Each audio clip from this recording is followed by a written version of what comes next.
pour les croyants dont la majorité de notre peuple et moi-même faisons partie, c'est l'occasion de rendre grâce et de témoigner de la reconnaissance à l'Éternel Dieu Tout-Puissant pour avoir protégé le pays et le peuple contre divers dangers qui ont menacé la cohésion sociale. C'est aussi le moment de prier et de méditer sur notre avenir à partir de l'expérience passée. C'est surtout l'occasion de faire le bilan sur l'année passée et la possibilité de formuler des vœux pour demain et de prendre de bonnes résolutions pour atteindre la félicité collective et individuelle. Mes chers compatriotes, nul n'ignore que l'année 2020 qui s'achève fut une année particulièrement éprouvante pour le monde en général et pour notre pays en particulier, à divers points de vue. D'abord, au cours de cette année, en plus de la maladie à virus Ebola qui a continué à faire des ravages dans certaines provinces du pays, en particulier à l'Équateur, nous avons dû faire face, dès le début du mois de mars, à l'apparition de l'épidémie de Covid-19 qui a fini par se propager à travers le pays, en particulier dans la capitale, où l'on a dénombré de nombreux cas de décès, notamment dans le personnel soignant et les personnes vulnérables.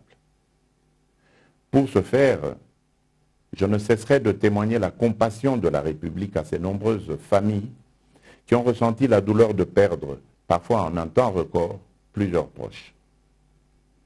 De même, je continuerai à marquer mon soutien indéfectible à l'ensemble des acteurs, internes et internationaux, qui sont intervenus et continuent d'intervenir, ont fourni et continuent de fournir diversement des efforts louables, tantôt pour soigner et soutenir les malades, tantôt pour imposer les mesures barrières et celles autres susceptibles de faire face aux effets néfastes de la Covid-19. J'ai l'espoir que dans les jours à venir, grâce notamment aux recherches et découvertes en cours, l'on parviendra à trouver un traitement efficace pour soigner cette épidémie. Du reste, le taux de guérison enregistré depuis quelque temps nous permet de rester optimistes. Mes chers compatriotes, l'année 2020 a été également très mouvementée au plan politique pour les raisons dorénavant mieux connues de chacun de nous. Les zones de turbulence traversées tout au long de l'année 2020 par la coalition FCC-Cash qui a fini par éclater, loin de créer une fracture insurmontable entre acteurs politiques des deux camps, ont plutôt fait naître une nouvelle dynamique autour de l'union sacrée de la nation qui regroupe désormais les femmes et les hommes aussi bien de ces deux plateformes qui formaient jadis la majorité à l'Assemblée nationale que des autres tendances politiques, tous unis par une cause, la promotion du bien-être de notre peuple.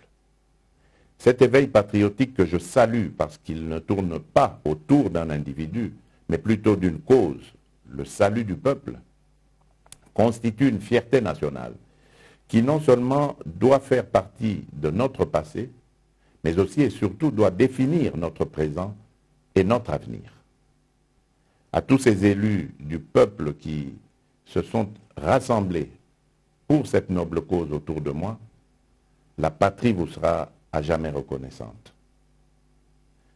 Mes chers compatriotes, je suis conscient de l'immensité de vos attentes au plan socio-économique, en particulier dans les domaines tels que la sécurité, l'emploi, l'accès aux soins de santé de base, à l'eau potable, à l'électricité, à l'éducation, etc. Ces attentes qui sont légitimes ont été mises à rude épreuve, sinon compliquées par les contraintes imposées par les mesures prises pour faire face à la pandémie de Covid-19. Je mesure parfaitement la valeur des sacrifices que vous endurez chaque jour pour supporter cette situation injuste et qui peut justifier que d'aucuns perdent certaines convictions parce que noyés dans le flot de contrariété.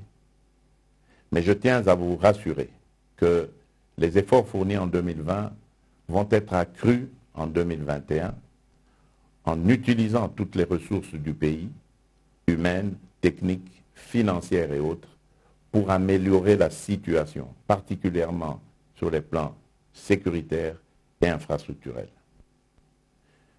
Devant ces difficultés auxquelles nous sommes confrontés, plus d'amour et de solidarité, plus de travail et de patriotisme nous permettront de mieux affronter les défis de l'année qui vient. Mes chers compatriotes, l'année 2021 offre à notre pays l'opportunité sur le plan de la politique extérieure de présider l'Union africaine pour l'exercice 2021-2022. À ce titre, notre pays sera fortement sollicité au courant de l'année prochaine. C'est pourquoi j'invite les Congolaises également à ne pas se départir de leur hospitalité légendaire, et ce, dans la paix, l'unité et la cohésion nationale, mais également à capitaliser sur les opportunités de développement économique et social qu'offre cette situation. Ainsi, j'en appelle à l'implication de tout un chacun et à la vigilance tous azimuts, car l'heure n'est plus à la distraction comme avant, mais plutôt au travail, aux fins de continuer de construction d'un Congo nouveau, où couleront le lait et le miel, non seulement pour nous, mais aussi et surtout pour notre postérité. C'est sur cette note d'espoir et de courage que je termine en souhaitant une bonne et heureuse année 2021 à toutes et à tous, en vous plaçant sous la protection du Très-Haut, qui n'a jamais abandonné notre pays, même dans les moments les plus critiques de son histoire. Vive la République démocratique du Congo, que Dieu bénisse notre pays. Justice, paix, travail, cabinet du président de la République. Communiqué de la présidence de la République.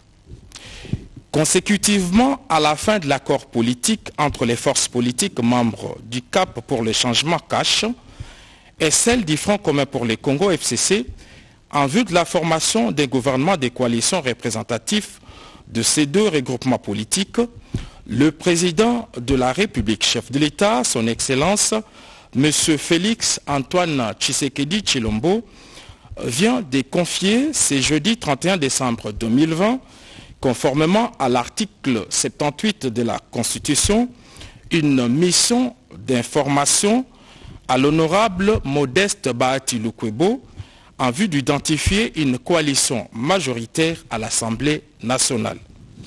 La mission d'information est de 30 jours renouvelable une fois à compter de ces jours. Fait à Kinshasa, le 31 décembre 2020, pour les cabinets du président de la République, professeur docteur Désiré Cachemire Collongé-Lebrande, directeur du cabinet AI. Je vous remercie. Il a fallu attendre pratiquement plus d'une année pour voir enfin le saut de mouton s'ouvrir à la circulation.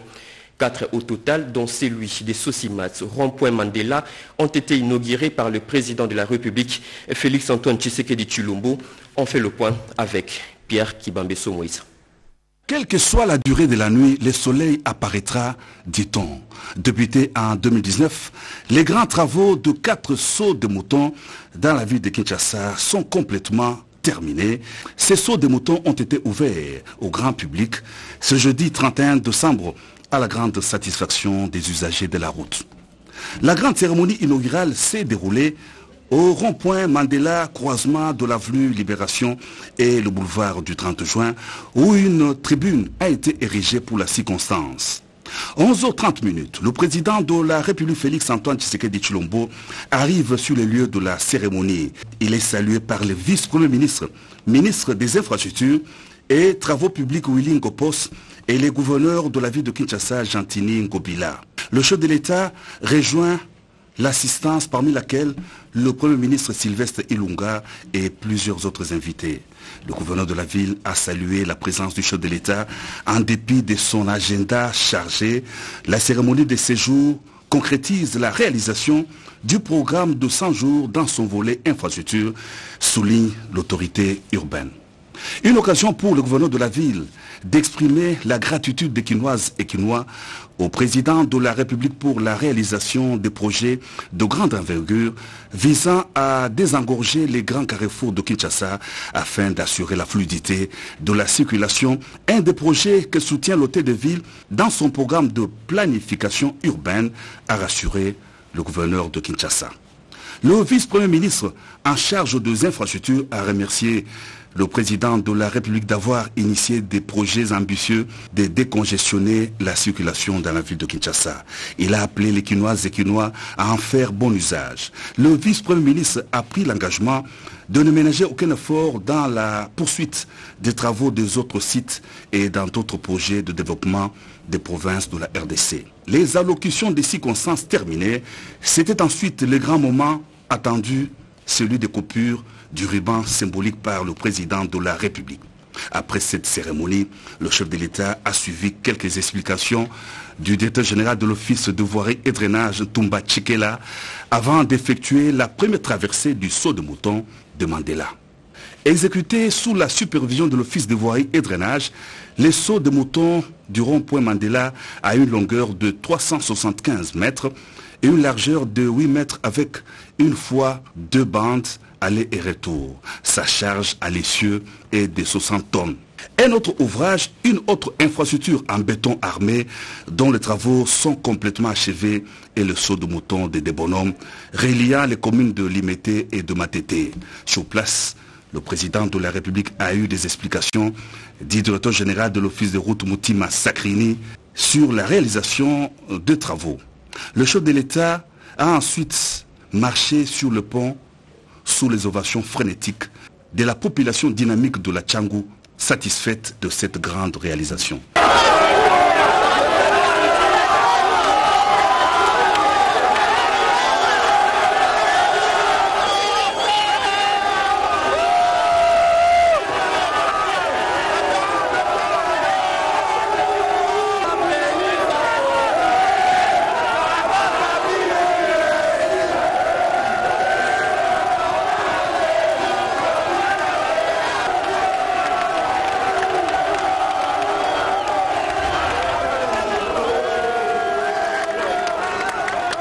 C'est par le saut de mouton du carrefour de Sosimat que le président de la République Félix-Antoine Tshisekedi Tshilombo a clôturé sa ronde de la journée. Ouverte à la circulation, cette autre imposante infrastructure a une longueur de 290 mètres. Ces travaux ont été exécutés par l'entreprise Safricas sous la supervision de l'Office de voirie et drainage en tant que maître d'ouvrage délégué. Et puis découvrons ces communiqués qui nous parvient de l'Assemblée nationale. Message de vœux de l'honorable président du bureau d'âge de l'Assemblée nationale à son Excellence, Monsieur le Président de la République, chef de l'État. À l'aube de cette nouvelle année, le peuple congolais aspire à la paix, au bonheur et à la coexistence pacifique avec le pays voisin et aller de victoire en victoire, tant sur le plan national, régional, continental que mondial, sous votre haute direction. Que tout au long de cette année nouvelle, les poches de résistance, d'insécurité qui gangrènent et déciment l'est de notre pays soient totalement éradiquées. Dans la cohésion et la sérénité que notre pays, la République démocratique du Congo, recouvre ainsi sa grandeur et son rayonnement international. Heureuse année 2021, que le Seigneur vous bénisse et vous comble de sa grâce afin de conduire la République démocratique du Congo vers un avenir meilleur. Un communiqué signé président du bureau d'âge, Christophe Mbosso Kodia Pwanga. Fin de ce journal, mesdames et messieurs, merci de l'avoir suivi. Journal réalisé par Mamita Bangoulou et Gédéon Mutombo. L'actualité continue sur nos antennes. Prenez rendez-vous tout à l'heure à 13h pour d'autres sujets d'actualité. Bonne année à toutes et à tous. Au revoir.